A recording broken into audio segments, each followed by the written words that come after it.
আসসালামু আলাইকুম এভরিওয়ান। চায়নার গুয়াংজু থেকে ভিডিওটা করলাম। এই যে বাইসাইকেলগুলা দেখা করা এখানে অনেক বাইসাইকেলগুলা কিন্তু মানে রেন্টে ভাড়া দেওয়া হয়। ভাড়া যে দেওয়া হয় এই সাইকেলগুলো কিন্তু মালিক কিন্তু এনে কিন্তু বোয়াত নাই।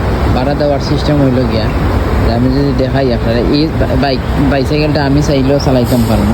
যেমন ধরেন ওই যে স্ক্যানার আছে, আলিপের স্ক্যানার দিয়া দিছে, এটা একটা রেন্ট আছে। এটার টাকা মনে হলেও একটা অ্যামাউন্ট আছে, আমি কইতে পারলাম না কত টাকা।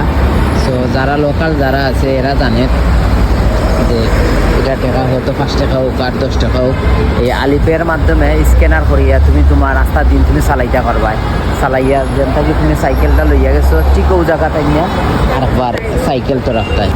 এই যে তারা সাইকেল বাড়ানের এই যে আলিপের মাধ্যমে টাকা দেয় তারা। এই দেখুন এই যে যার যেটা লাগতেছে সেটা নিয়ে যাইতেছে, যার যেটা হচ্ছে এটা আবার এই জায়গা মশাই না, আবার তারা সেম এই জায়গাতে রেখে পেয়ে যাবে।